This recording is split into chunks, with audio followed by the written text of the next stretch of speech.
Buenas tardes, estamos aquí en su programa Al Servicio de la Justicia con un servidor, el abogado penalista Alejandro Celio.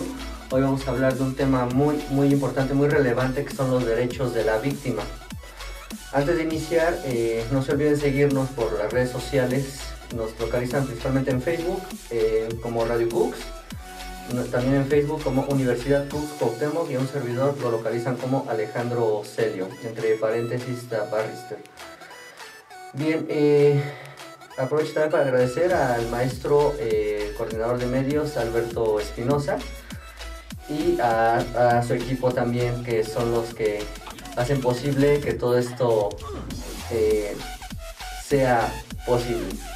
Bien, antes de iniciar, vamos a tocar un tema relevante que también tiene que ver con la víctima, que es la forma de realizar la denuncia. En la publicidad, en la semana pasada estuve haciendo esta anotación de cómo se realiza o cómo se debe realizar una denuncia, pero de manera conceptual. Ahora es lo que voy a explicar, a qué voy de manera conceptual. Que cuando se realiza la denuncia, naturalmente la víctima no lo va a hacer de esta manera, pero el Ministerio Público sí lo debe de tomar de esta manera. Vamos a ver de qué forma. Cuando se realiza la denuncia, se debe de tomar el delito como tal. De hecho, aquí está la palabra, el delito, de manera conceptual. ¿A qué voy con esto? No se tiene que tomar la denuncia ya tomando en cuenta los elementos objetivos, normativos y subjetivos. Cuando se señala a alguien, que yo en lo personal no estoy muy de acuerdo con esa palabra de señalamiento, se debe de realizar una descripción detallada de la persona, del probable responsable que cometió este hecho ilícito. ¿Qué quiere decir una manera detallada? Claro que la víctima, regresamos a lo mismo, no lo sabe. Él va a señalar a Juan Pérez. No, él va a decir es que fue Juan Pérez y fue Juan Pérez y se acabó.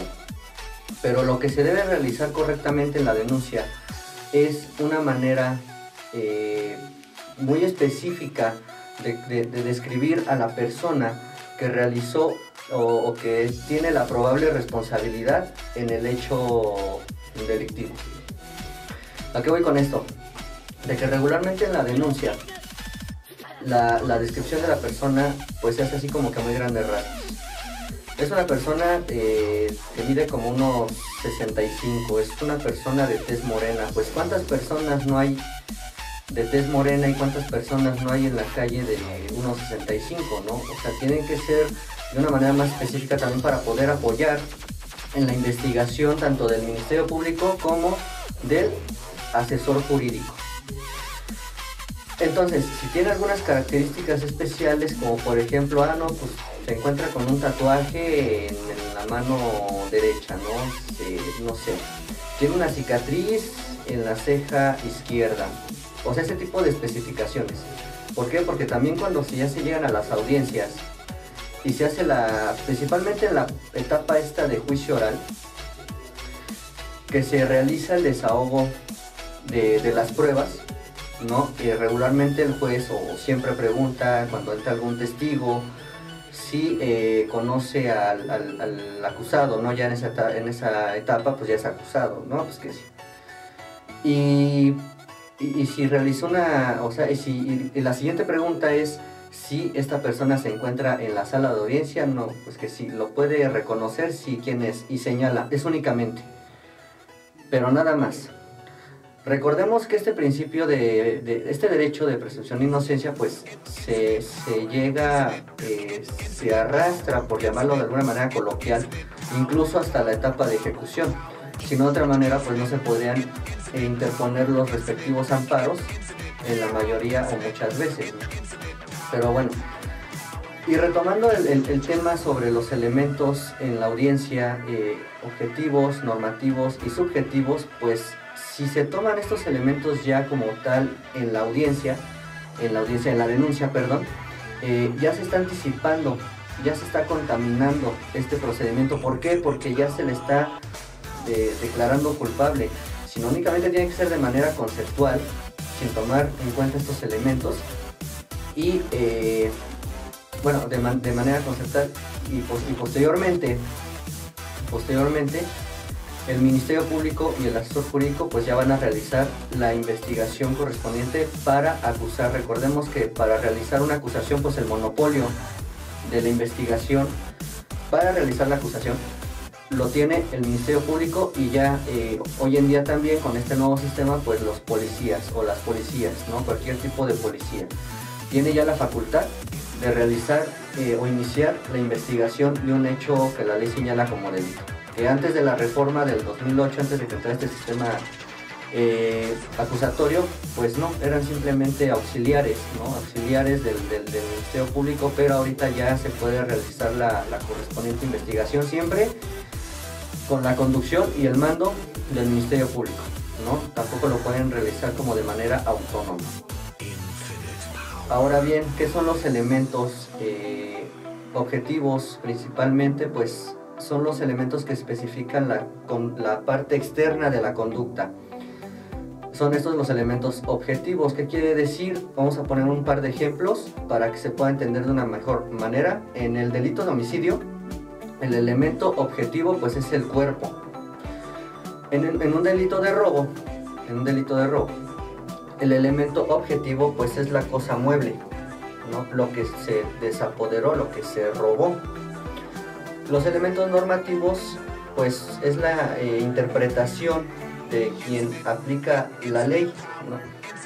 Por ejemplo, en el delito de robo que te menciona, pues es el desapoderamiento de el elemento normativo. Pues hay que ver, el juez tiene que interpretar a qué se refiere con desapoderamiento. Hay que interpretar porque obviamente, naturalmente, en un robo pues se desapodera de una cosa mueble ajena. Bueno, pues hay que interpretar qué es ajeneidad. Esos son los elementos normativos, y los elementos subjetivos son elementos de manera interna que exige el tipo penal.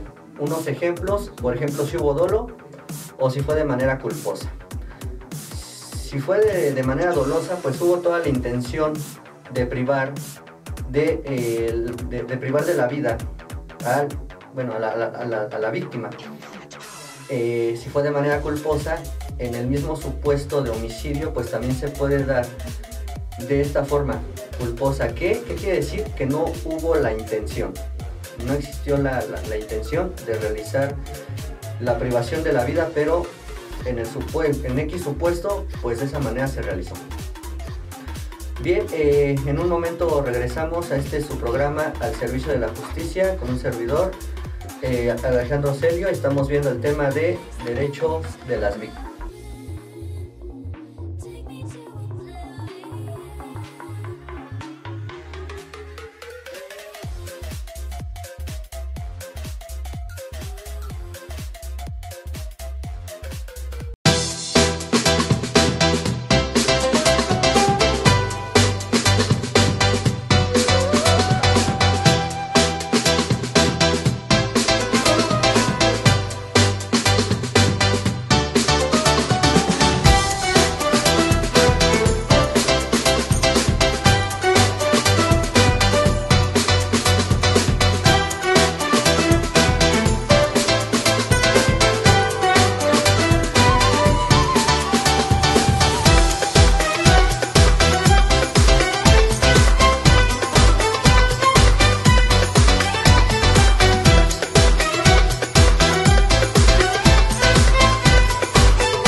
Estamos de vuelta aquí en su programa Al Servicio de la Justicia, conducido por un servidor, el abogado penalista Alejandro Celio.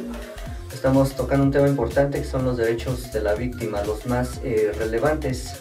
Vimos hace rato una pequeña introducción de cómo se debe de llevar a grandes rasgos, de manera correcta, una denuncia, ¿no?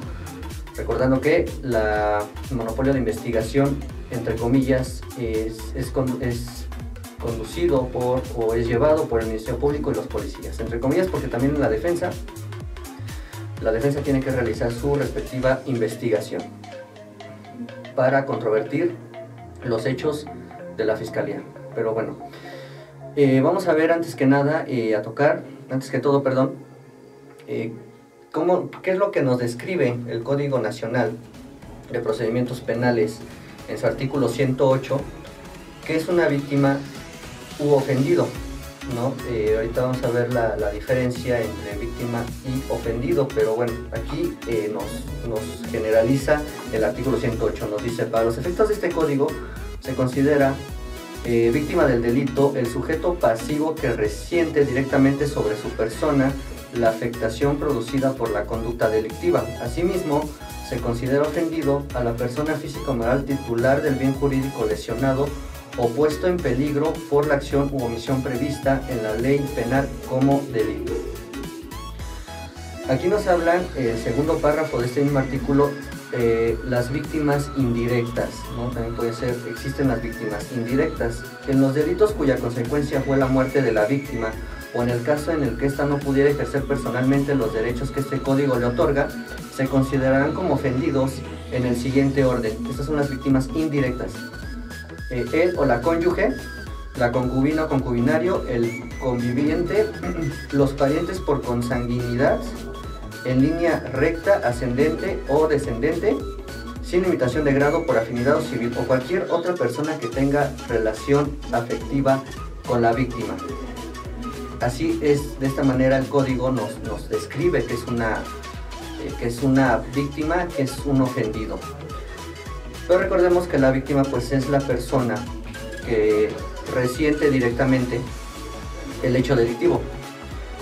El ofendido es otra persona que también de alguna manera resiente este hecho delictivo, pero no le afecta de manera directa, sino de una manera indirecta. Vamos a poner un ejemplo: un robo de un vehículo de X empresa, pero dentro de este robo, el sujeto pasivo trabaja para una empresa. Naturalmente el carro en el que viaja pues es de la empresa. Entonces se comete el robo con violencia de vehículo, ¿no?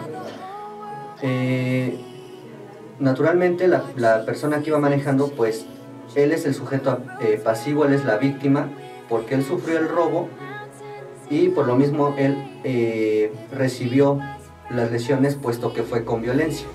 Y entonces aquí, ¿quién es el ofendido? El ofendido es, en este caso, la empresa o el dueño del carro. ¿Por qué? Porque también a él le afectó. ¿Por qué? Porque se llevaron el coche de la empresa, ¿no? Entonces, en este caso, el representante legal, por ponerle un nombre, el representante legal de la empresa es el ofendido. Y el sujeto pasivo que recibió la violencia cometida por el robo es la víctima. Yo considero que este es un ejemplo muy claro para poderlos distinguir.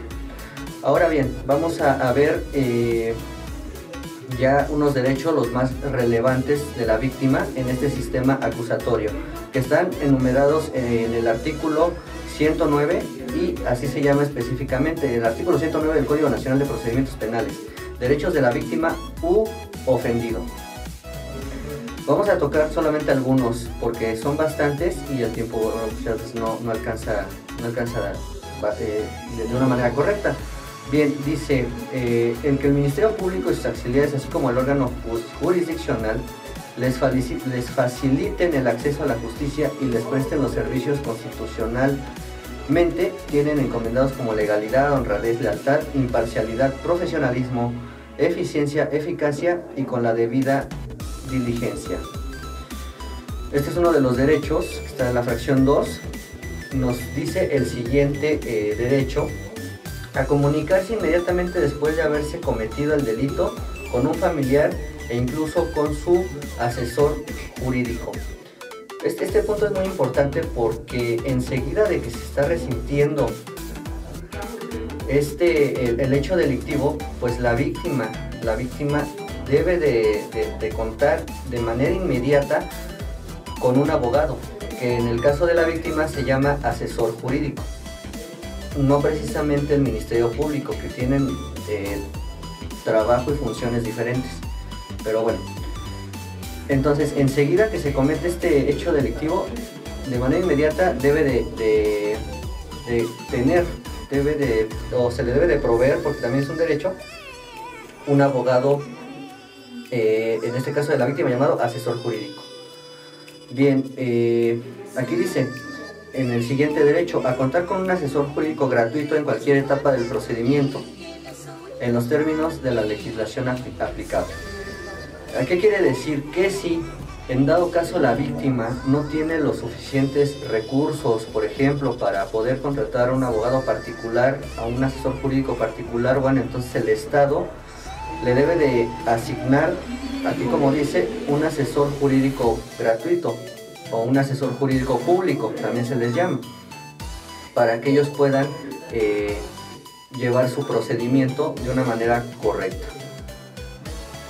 Dice, bueno, este es un derecho también a participar en los mecanismos alternativos de solución de controversias. Este punto es muy importante, ya que en este sistema acusatorio pues existen estos medios alternos de solución de controversias, que son los acuerdos reparatorios y la suspensión condicional del proceso. Principalmente esos dos son a los que se refiere esta fracción, los mecanismos alternativos de solución de controversias.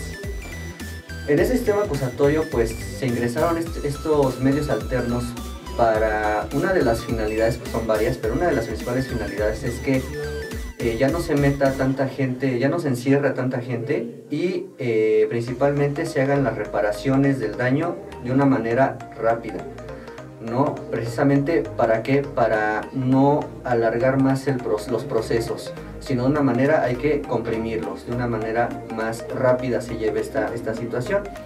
Pero aquí hay un punto muy importante, que para que estos medios alternos procedan hay requisitos. En primera, pues son con delitos que no se realizan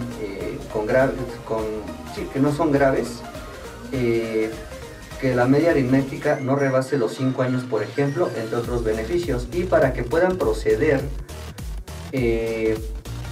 también la víctima tiene que estar de acuerdo, porque aunque se solicita por el Ministerio Público, pero si la víctima no está de acuerdo, el procedimiento sigue. Y se tiene que llegar o se puede llegar hasta la etapa de ejecución. Pero estos medios alternos llegan para reducir todo ese procedimiento, porque en muchos delitos no es necesario que se llegue a una etapa de juicio oral. Ahora, es importante que estos medios alternos pues se pueden utilizar desde el inicio del procedimiento hasta antes de llegar al auto de apertura de juicio oral. Si en dado caso ya estamos hablando de delitos más complejos, delitos graves, etc., entonces existe otro juicio que es de terminación anticipada. Este es independiente a los medios alternos, que se llama procedimiento abreviado, que casi tiene la misma función, nada más que con delitos más graves. Y aquí es muy importante a que se le reciban todos los datos. Estamos hablando de los derechos de la víctima, a que se le reciban todos los datos o elementos de prueba pertinentes con los que cuente tanto en la investigación como en el proceso, a que se desahoguen las diligencias correspondientes y a intervenir, este punto es importante, a intervenir en el juicio e interponer los recursos en los términos que establece este código. Vamos a explicar rápidamente con un ejemplo esta fracción, pero regresando de unos comerciales. Servidor Alejandro Celia, abogado penalista, en su programa Al Servicio de la Justicia. En un momento regresamos.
Bien, estamos de regreso aquí en su programa Al Servicio de la Justicia con un servidor, el abogado penalista Alejandro Celio.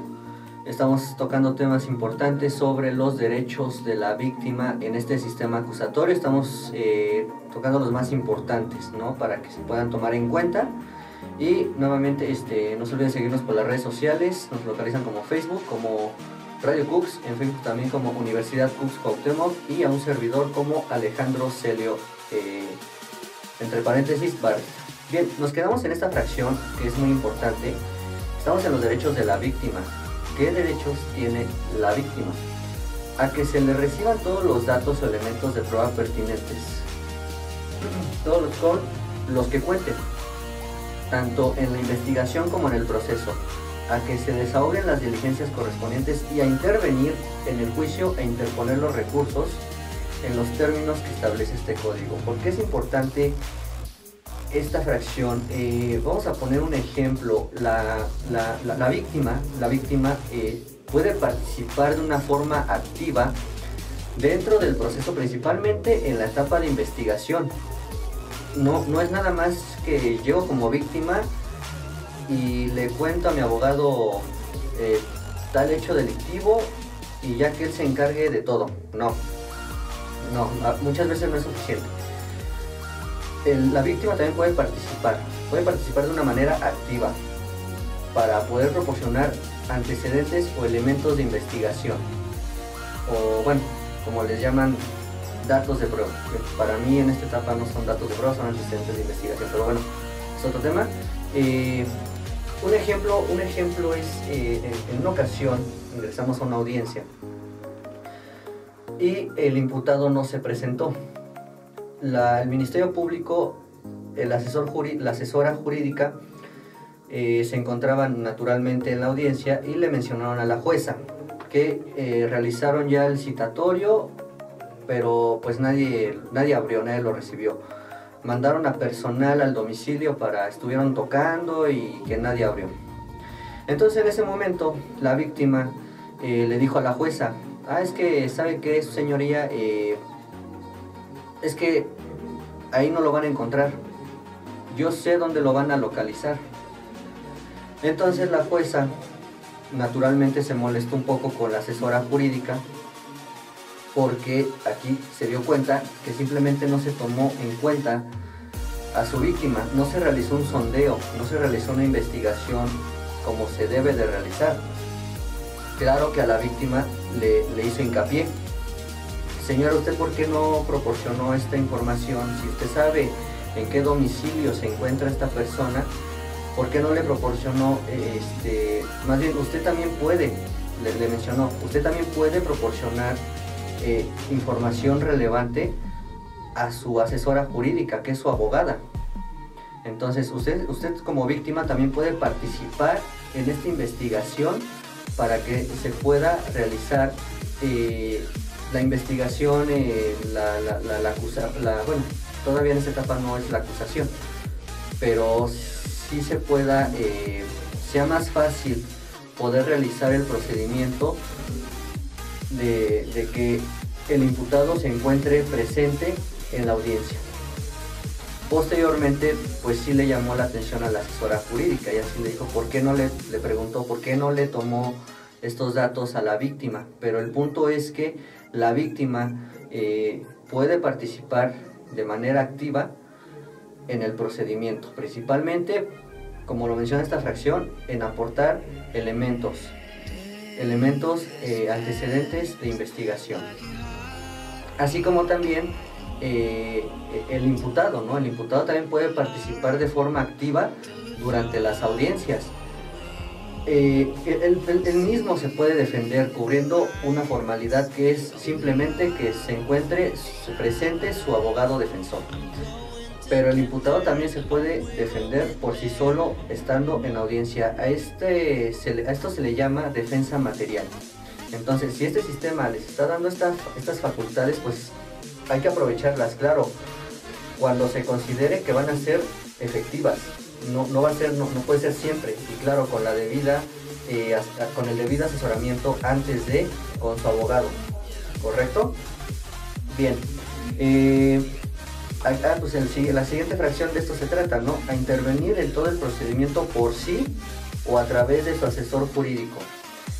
Entonces, es lo que acabamos de mencionar, ¿no? En el ejemplo que se puso, la víctima tenía el domicilio correcto para poder localizar al imputado, al señalado. Y fue lo que justamente le dijo la jueza: usted puede participar de manera activa en esta investigación. Usted puede proporcionar los elementos que usted tenga para poder esclarecer estos hechos. Bien, aquí dice: a que se le provea protección cuando exista riesgo para su vida o integridad personal. Este derecho va ligado a solicitar las medidas de protección, providencias precautorias y medidas cautelares. Esto es muy importante. La víctima naturalmente se encuentra en un estado de peligro, entonces es por eso que existen estas medidas cautelares. Casi siempre se solicita lo que es la prisión preventiva justificada, ¿no? Recordemos que la prisión preventiva oficiosa se encuentra, es para los delitos que están enlistados en el artículo 19 constitucional.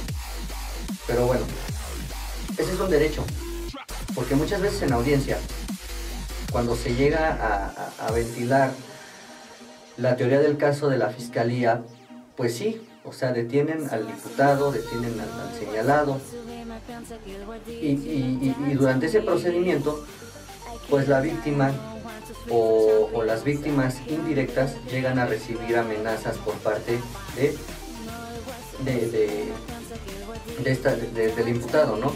Entonces es cuando se tiene que revisar, cuando se llega a la respectiva etapa, estos procedimientos para poder determinar si requiere esta protección, que es un derecho de la víctima. Y entonces aquí es cuando entran lo que son las medidas cautelares. Otro punto muy importante: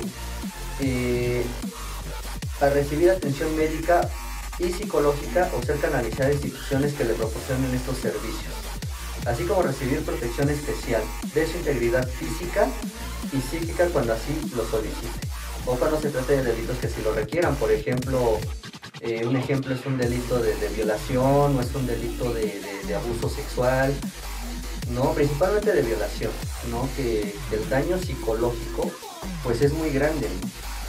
Que una simple reparación del daño no es suficiente, porque realmente lo que afecta, lo que daña el sujeto activo al sujeto pasivo, pues es principalmente psicológicamente. Ese trauma es lo que principalmente deja esas secuelas que muchas veces, infortunadamente, pues cuesta mucho trabajo superarla. Lo vemos en las víctimas. Es un trauma muy grande. Entonces ellos tienen que recibir atención médica y psicológica, ¿no? Aquí en este ejemplo de violación pues también está el ejemplo de recibir atención médica, ¿no? Se tienen que realizar si hubo algún daño, la parte esta, no sé, se me ocurre vaginal, pues tiene que recibir la atención médica. Se tiene que constatar que efectivamente se realizó este hecho delictivo. ¿Por qué? Porque esta zona pues está la pericial, pues sí resalta o ventila que sí hay un daño físico dentro de la vagina, en el caso de el delito de violación. Bien, aquí también hay otro derecho que es muy importante. Dice: solicitar el traslado de la autoridad al lugar donde se encuentre para ser interrogada o participar en el acto para el cual fue citada, cuando por su edad, enfermedad grave o por alguna otra imposibilidad. 21. Y las oficinas del despacho especializado en materia penal se encuentran en la colonia Mixcoac. Estamos a la orden. Les agradezco mucho. Buenas tardes.